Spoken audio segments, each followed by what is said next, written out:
നമസ്കാരം. സഭയിൽ ഇടതുപക്ഷത്തെ കടന്നാക്രമിച്ച് നജീബ് കാന്തപുരം MLA. എന്തുകൊണ്ടാണ് നാൾക്ക് നാൾ ഇടതുപക്ഷം താഴേക്ക് വളരുന്നത് എന്ന് അക്കമിട്ട് കാരണങ്ങൾ നിരത്തിക്കൊണ്ടായിരുന്നു നജീബ് കാന്തപുരത്തിന്റെ വാക്കുകൾ. ലോക്സഭാ തിരഞ്ഞെടുപ്പിലെ നാണം കെട്ട തോൽവിയടക്കം ഇടതുപക്ഷത്തിന്റെ ഓരോ വീഴ്ചകളും എണ്ണി പറയുകയായിരുന്നു നജീബ് കാന്തപുരം. ഏറ്റവും മികച്ച കളിക്കാരെ ഇറക്കിയിട്ട് പോലും ഇത്രയും നാണം കെട്ട രീതിയിൽ പരാജയം ഏറ്റുവാങ്ങേണ്ടി വന്നിട്ടുണ്ട് എങ്കിൽ അത് CPM-ന് ജനങ്ങൾ കൊടുത്ത തിരിച്ചടിയാണ് എന്ന് നജീബ് കാന്തപുരം പറയുന്നു. അദ്ദേഹത്തിന്റെ വാക്കുകളിലേക്ക്. ശ്രീ നജീബ് കാന്തപുരം, അങ്ങേക്ക് 7 മിനിറ്റ്. സർ, ഏതാനും ദിവസങ്ങൾക്ക് മുമ്പ് പ്രായമായ ഒരു അമ്മ എൻ്റെ ഓഫീസിൽ വന്നു. അവരുടെ കാലുകൾ രണ്ടും നീരുവെച്ച് തടിച്ച അവസ്ഥയിലായിരുന്നു സർ. അവർക്ക് ഒട്ടും നടക്കാൻ വയ്യാത്തൊരു സ്ഥിതിയായിരുന്നു. എന്നെ കണ്ടപാട് അവരെൻ്റെ കൈകൾ ചേർത്ത് പിടിച്ചിട്ട് എനിക്ക് എൻ്റെ പെൻഷൻ ഇതുവരെ കിട്ടുന്നില്ല എന്ന് പറഞ്ഞ കരയുണ്ടായി. സർ, 2023 റിട്ടയറായ 70 വയസ്സോളം പ്രായമുള്ള ഒരു സ്ത്രീ അവരുടെ കൂടെ ഉണ്ടായിരുന്നു. അവർ പറഞ്ഞു, ഞങ്ങളുടെ രണ്ടുപേരുടെയും സ്ഥിതി വളരെ കഷ്ടത്തിലാണ്.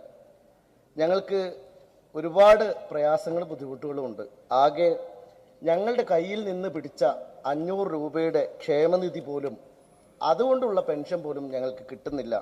ഈ വിഷയത്തിലൊന്ന് ഇടപെടണം എന്നതായിരുന്നു അവരുടെ പ്രയാസം. സർ, ഇവിടെ അംഗൻവാടി ടീച്ചർമാരായി വർക്ക് ചെയ്യുന്ന ആളുകളുടെ വ്യാകുലതകളെക്കുറിച്ച് നമ്മുടെ ഈ സഭയിൽ ഒരുപാട് ചർച്ച നടന്നതാണ്. പക്ഷെ അവർക്ക് അവരുടെ ശമ്പളത്തിൽ നിന്ന് പിടിക്കുന്ന ക്ഷേമനിധി പെൻഷൻ പോലും ഇത്രയും കാലമായിട്ട് അവർക്ക് നൽകുന്നില്ല എന്നുള്ളത് വളരെ സങ്കടകരമാണ് സർ. 2023 പിരിഞ്ഞ ഒരാൾക്ക് പോലും ഇതുവരെ ഒരു ആനുകൂല്യവും ലഭിച്ചിട്ടില്ല എന്ന് മാത്രമല്ല, അവരുടെ കൂടെയുള്ള ആയമാർക്ക് 250 രൂപ വെച്ച് എല്ലാ മാസവും പിടിക്കുന്ന ക്ഷേമനിധിയുടെ പൈസ പോലും കൊടുക്കുന്നില്ല. ക്ഷേമനിധിയിൽ വിളിച്ചാലോ അവർക്ക് യാതൊരു തരത്തിലുള്ള മറുപടിയുമില്ല. നേരത്തെ വിഷ്ണു ഇവിടെ പറയണ്ടായി, ഇവിടെ ആശാ വർക്കർമാരുടെ കാര്യം, അതുപോലെ പാചക തൊഴിലാളികളുടെ കാര്യം. നിങ്ങൾ നോക്കൂ, അണ്ടർ പ്രിവിലേജ്ഡ് ആയിട്ട് നിൽക്കുന്ന, ഒരു തരത്തിലും ശബ്ദമുണ്ടാക്കാൻ കഴിയില്ല എന്നുറപ്പുള്ള മനുഷ്യരുടെ കഴുത്തിലാണ് ഈ സർക്കാർ കത്തിവെക്കുന്നത് എന്നത് എന്തൊരു സങ്കടകരമായ കാര്യമാണ് സർ. പിന്നെ എന്ത് ആവശ്യത്തിനാണ് ഈ ബില്ലും ചർച്ചയും ഒക്കെ ഇവിടെ കൊണ്ടുവരുന്നത് എന്നാണ് ഞാൻ ചോദിക്കാൻ ആഗ്രഹിക്കുന്നത്. സർ, നമുക്കെല്ലാവർക്കും അറിയാം, നമ്മുടെ നാട്ടിലെ ഇന്നത്തെ ഏറ്റവും പ്രധാനപ്പെട്ട പ്രശ്നം എന്ന് പറയുന്നത് സാധാരണക്കാരായ ആളുകൾക്ക് ജീവിക്കാൻ കഴിയാത്ത ഒരവസ്ഥയാണ്. ഇവിടെ നേരത്തെ ശ്രീ OR കേളു ഇന്ന് രാവിലത്തെ ചോദ്യോത്തര വേളയിൽ പറയേണ്ടായി, SC വിഭാഗത്തിൽപ്പെട്ട പട്ടികജാതി വിഭാഗത്തിൽപ്പെട്ട ആളുകൾക്ക് യാതൊരു തരത്തിലുള്ള ആനുകൂല്യങ്ങളും ലഭിക്കുന്നില്ല എന്നും അവരുടെ എക്സ്പെൻഡിച്ചർ പോലും ആവാതെ ഫണ്ടുകൾ കിടക്കുകയാണെന്നും പറയുകയുണ്ടായി. എന്നാൽ നമ്മൾ മനസ്സിലാക്കേണ്ട കാര്യം, ഇത്തരത്തിലുള്ള ദുർബല വിഭാഗങ്ങളുടെ ഏറ്റവും അടിസ്ഥാന പ്രശ്നങ്ങളെയാണ് ഇവിടെ അഡ്രസ് ചെയ്യാതെ ഈ സർക്കാർ മുന്നോട്ട് പോകുന്നത്. ഇപ്പോഴും ഇതിൽ നിന്ന് ഒരു മാറ്റവുമില്ല സർ. ഈ തെരഞ്ഞെടുപ്പ് പരാജയവും പ്രശ്നങ്ങളും ഒക്കെ ഉണ്ടായിട്ടും ഇതൊന്നും വിലയിരുത്താൻ CPIM പാർട്ടിക്ക് സാധിച്ചിട്ടില്ല. എന്നാൽ വളരെ കൃത്യമായി ഇത് വിശകലനം ചെയ്യാൻ കഴിഞ്ഞത് CPIക്കാണ് എന്ന് അഭിമാനത്തോടെ ഞാൻ പറയാണ് സർ.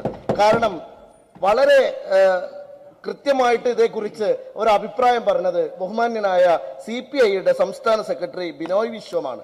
അദ്ദേഹം പറഞ്ഞ വളരെ ശ്രദ്ധേയമായ കാര്യം, ചെങ്കൊടിയുടെ തണലിൽ ആരാണിപ്പോൾ ഉള്ളത് എന്നതിനെ കുറിച്ചുള്ള ഉത്തരമായിരുന്നു സർ. ചെങ്കൊടിയുടെ തണലിൽ അധോലോക നായകന്മാരെ അണിനിരത്തിയാൽ പാർട്ടിക്ക് ഇനിയും രക്ഷപ്പെടാൻ കഴിയില്ല എന്ന മുന്നറിയിപ്പാണ് അദ്ദേഹം നൽകിയിട്ടുള്ളത്. ഘാതകൻ എന്ന് പറയുന്ന ഒരു ശ്രദ്ധേയമായ നോവൽ KR മീര എഴുതിയിട്ടുണ്ട്. KR മീര ആ നോവലിൽ ചോദിക്കുന്ന ഒരു ചോദ്യമുണ്ട് സർ. ലോകത്തെ ഏറ്റവും വലിയ മത്തു പിടിപ്പിക്കുന്ന സാധനം പണമാണ്, എന്നാൽ അതിനേക്കാളും പ്രധാനമാണ് അധികാരം. ഇടതുപക്ഷ സർക്കാരിനോട് ഞാൻ പറയുന്നത്, ആ പണത്തിന്റെയും അധികാരത്തിന്റെയും മത്തിലാണ് നിങ്ങൾ ഇപ്പോഴും നിൽക്കുന്നത് എന്നുള്ളതാണ് സർ. ഞാനിവിടെ ശ്രീ ബിനോയ് വിശ്വത്തെക്കുറിച്ച് പറയേണ്ടായി. അദ്ദേഹം ഇവിടെ പറഞ്ഞ കാര്യം ചെങ്കൊടിയുടെ തണലിൽ കഴിയുന്ന അധോലോക നായകന്മാരെ കുറിച്ചാണ്. ആരായിരുന്നു സർ ചെങ്കൊടിയുടെ തണലിൽ ജീവിച്ച മനുഷ്യർ? ഈ നാട്ടിലെ കർഷകരായിരുന്നു, കർഷക തൊഴിലാളികളായിരുന്നു, കശുവണ്ടി തൊഴിലാളികളായിരുന്നു, കയർ തൊഴിലാളികളായിരുന്നു, പട്ടിണി പാവങ്ങളായിരുന്നു. ഇപ്പോഴോ ഇന്ന് ട്രൗസർ മനോജാണ്, ആകാശ് തില്ലങ്കേരിയാണ്, കൊടി സുനിയാണ്, അർജുൻ ആയങ്കിയാണ്. സർ, പാർട്ടിക്ക് ഒരുപാട് ഫ്രാക്ഷനുകൾ ഉണ്ടല്ലോ സർ. ഇനി നിങ്ങളൊരു പുതിയ ഫ്രാക്ഷൻ കൂടി ഉണ്ടാക്കി കൊടുക്കണം സർ. അത് സ്വർണം പൊട്ടിക്കൽ പ്രൊട്ടക്ഷൻ കമ്മിറ്റിയാണ്, മറ്റൊന്ന് അധോലോക നായകന്മാരുടെ സംഘമാണ്, കൊട്ടേഷൻ സംഘമാണ്. വേണമെങ്കിൽ നിങ്ങളൊരു സ്കെച്ച് ചെയ്യുന്ന സംഘം കൂടി പ്രത്യേകമായ ഒരു ഫ്രാക്ഷൻ ഉണ്ടാക്കിയാൽ നന്നാകും എന്നാണ് എനിക്ക് അഭ്യർത്ഥിക്കാനുള്ളത്. സർ, ഈ പാർട്ടിയെ കുറിച്ച് എന്ത് പറയാനുള്ളത്? ശ്രീ ബാബു നെന്മാറ ഒരു പരാമർശം നടത്തുകയുണ്ടായി. കഴിഞ്ഞ ലോക്സഭാ തെരഞ്ഞെടുപ്പ് ഞങ്ങൾ ക്വാർട്ടർ ഫൈനൽ ആയിരുന്നു എന്നാണ് അദ്ദേഹം പറഞ്ഞത്. ബഹുമാന്യനായ അംഗത്തോട് എനിക്ക് തിരിച്ചു ചോദിക്കാനുള്ള കാര്യം, ആരാണ് സർ നിങ്ങളുടെ കോച്ച് എന്ന കാര്യമാണ്. ഫൈനലിൽ കളിക്കേണ്ട മുഴുവൻ കളിക്കാരെയും അണിനിരത്തിയിട്ടും എന്തൊരു തോൽവിയാണ് നിങ്ങൾക്ക് നേരിടേണ്ടി വന്നത്. ഏറ്റവും സങ്കടകരമായ കാര്യം, വിദ്യാർത്ഥികൾ പോലും നിങ്ങളെ തിരസ്കരിച്ചിരിക്കുകയാണ്. നിങ്ങൾ നോക്കൂ, ഏറ്റവും ഒടുവിൽ പരിയാരം മെഡിക്കൽ കോളേജിൽ നടന്നിട്ടുള്ള തെരഞ്ഞെടുപ്പിൽ പോലും നിങ്ങൾക്ക് പിടിച്ചു നിൽക്കാൻ കഴിഞ്ഞില്ല എന്ന് പറയുന്നത് സച്ചിനെ, നിങ്ങളുടെ പഴയ SFI ഒക്കെ എവിടെയോ ഒഴുകിപ്പോയി എന്നുള്ളതല്ല അതിന്റെ യാഥാർത്ഥ്യം. എന്തുകൊണ്ടാണ് നിങ്ങൾക്ക് ജനങ്ങളുടെ വിശ്വാസ്യത ഇപ്പോഴും നേടിയെടുക്കാൻ സാധിക്കാത്തത് എന്നത് വളരെ പ്രധാനമായ കാര്യമാണ്. ഞങ്ങൾ ജനങ്ങളുടെ കൂടെയാണ്. ജനങ്ങളുടെ പ്രശ്നമാണ് ഞങ്ങൾ ഈ സഭയിൽ ഉയർത്തുന്നത്. ഞങ്ങൾ പറയുന്ന ഏറ്റവും പ്രധാനപ്പെട്ട കാര്യം, നിങ്ങൾ എന്തുകൊണ്ടാണ് നോക്കൂ, കഴിഞ്ഞ തെരഞ്ഞെടുപ്പിൽ നിങ്ങളുടെ കളിക്കാർ മോശമായിട്ടല്ല ശ്രീ ബാബു നിങ്ങൾ തോറ്റത്. ശൈലജ ടീച്ചറെ പോലെയുള്ള മികച്ച കളിക്കാരെ നിങ്ങൾ രംഗത്തിറക്കിയിട്ടും 60,000 വോട്ടിന് ജയിച്ച ഒരു മണ്ഡലത്തിലാണ് ഞങ്ങളുടെ മെസ്സിയോട് നിങ്ങൾക്ക് തോറ്റു പിന്മാറേണ്ടി വന്നത് എന്ന് നിങ്ങൾ ഓർമ്മിക്കണം. ആ ഗോൾ വർഷത്തിന് മുമ്പിൽ എത്ര വർഷങ്ങൾ കഴിഞ്ഞാലും ആ വേദനയിൽ നിന്ന് നിങ്ങൾക്ക് മുക്തരാകാൻ കഴിയില്ല. ക്വാർട്ടറിൽ തന്നെ മടങ്ങേണ്ടി വന്ന ഗതികേടാണ് നിങ്ങൾക്ക് ഉണ്ടായിട്ടുള്ളത്. പിന്നെ എവിടെ ഫൈനൽ കളിക്കാനാണ്? നിങ്ങൾ ഈ കളിക്കളത്തിൽ പോലും ഇല്ല എന്നതാണ് ഏറ്റവും സങ്കടകരമായ കാര്യം. നിങ്ങൾ തിരിച്ചുവരവിനെ കുറിച്ച് ചിന്തിക്കുന്നു, നിങ്ങൾ ഈ കളിക്കളത്തിൽ പോലും ഇല്ലാത്ത ആളുകൾ കളി തിരിച്ചു വരുന്നതിനെ കുറിച്ച് എന്തു പറയാൻ? പക്ഷെ നിങ്ങൾക്ക് പകരം മടങ്ങി വരുന്നത് ആരാണ് എന്നതാണ് ഞങ്ങളെയും ആശങ്കപ്പെടുത്തുന്നത്. നിങ്ങൾ പിരിഞ്ഞു പോകുമ്പോൾ ആ കളിക്കളത്തിലേക്ക് വരുന്നത് ആരാണ് എന്ന് നിങ്ങൾ മനസ്സിലാക്കണം. അവരെ പ്രതിരോധിക്കാനില്ല, ശേഷിയില്ലാതെ നിങ്ങൾ പോവാൻ. എന്തുകൊണ്ടാണ് അതിന് കാരണം? പ്രതിപക്ഷ നേതാവ് എല്ലാ സമയത്തും ഈ സഭയിൽ പറഞ്ഞ ഒരു കാര്യമുണ്ട്. നിങ്ങളുടെ തീവ്ര വലതുപക്ഷ വ്യതിയാനത്തെ കുറിച്ചാണ് അദ്ദേഹം പറഞ്ഞത്. ഇന്ന് നിങ്ങളുടെ കൂടെയുള്ള ഈ കർഷക തൊഴിലാളികൾ, ഇന്നലെ നിങ്ങളുടെ കൂടെ ഉണ്ടായിരുന്ന ഈ പാവങ്ങൾ, അവരെല്ലാം വിട്ടൊഴിഞ്ഞു പോയിരിക്കുന്നു സർ. പകരം അവരിൽ നിന്ന് അവർ മുന്നോട്ട് വെച്ച ആ ആദർശം, അവർ മുന്നോട്ട് വെച്ച ഇടതുപക്ഷ ആദർശം നിങ്ങൾക്കില്ലെന്ന് ബോധ്യപ്പെട്ടപ്പോ അവർ മനസ്സിലാക്കുന്നത് എന്നാ പിന്നെ നേരിട്ട് വലിയ വലതുപക്ഷ പാർട്ടിയായ BJP-യിൽ തന്നെ ചേരാം എന്ന് അവർ വിചാരിക്കുന്നുണ്ടെങ്കിൽ ആ തെറ്റ് അവരുടേതല്ല, നിങ്ങളുടെ പാർട്ടിയുടേതാണ് എന്നതാണ് പ്രധാനം. അതുകൊണ്ട് ഇടതുപക്ഷ പ്രസ്ഥാനം ഇന്ന് മുന്നോട്ട് വെക്കുന്ന ആശയങ്ങൾ കേരളത്തിലെ സാധാരണ മനുഷ്യരുടെ ശബ്ദമല്ല.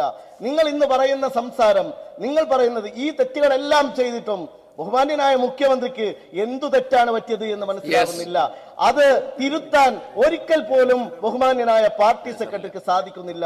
നിങ്ങളുടെ പ്രശ്നം ഈ രാജ്യത്തെ പാവങ്ങളെ നിങ്ങൾ കൈയൊഴിഞ്ഞു എന്നുള്ളതാണ്. ഞാൻ കൺക്ലൂഡ് ചെയ്യാണ് സർ. ഇപ്പോഴും ഒരൊറ്റ കാര്യം മാത്രം പറഞ്ഞ് ഞാൻ അവസാനിപ്പിക്കാം. ഇപ്പോഴും നിങ്ങളുടെ പ്രയോറിറ്റി എന്ന് പറയുന്നത് ഈ പാചക തൊഴിലാളിയല്ല, നിങ്ങളുടെ പ്രയോറിറ്റി എന്ന് പറയുന്നത് ഈ ആശാ വർക്കർ അല്ല, നിങ്ങളുടെ പ്രയോറിറ്റി എന്ന് പറയുന്നത് ആയമാരല്ല, നിങ്ങളുടെ പ്രയോറിറ്റി എന്ന് പറയുന്നത് ഈ നാട്ടിലെ സാധാരണ മനുഷ്യരെ അല്ല. നിങ്ങളുടെ പ്രയോറിറ്റി എന്ന് പറയുന്നത് പ്രിവിലേജ്ഡ് ക്ലാസ് ആണ്. അവരുടെ പ്രശ്നങ്ങൾ മാത്രമാണ് നിങ്ങളുടെ മുമ്പിലുള്ള പ്രശ്നം. നിങ്ങളുടെ പ്രശ്നം അധികാരമാണ്, നിങ്ങളുടെ പ്രശ്നം പണമാണ്, നിങ്ങളുടെ പ്രശ്നം പ്രിവിലേജ്ഡ് ആയിട്ടുള്ള മനുഷ്യരുടെ സംരക്ഷണമാണ്. നിങ്ങൾക്ക് നഷ്ടപ്പെട്ടു പോയ ആ മനുഷ്യരുടെ കഥനഭാരങ്ങളാണ് UDF ഏറ്റെടുക്കുന്നത് എന്ന് പറഞ്ഞുകൊണ്ട് ഞാൻ ഈ ബില്ലിനെ എതിർത്തുകൊണ്ട് അവസാനിപ്പിക്കും.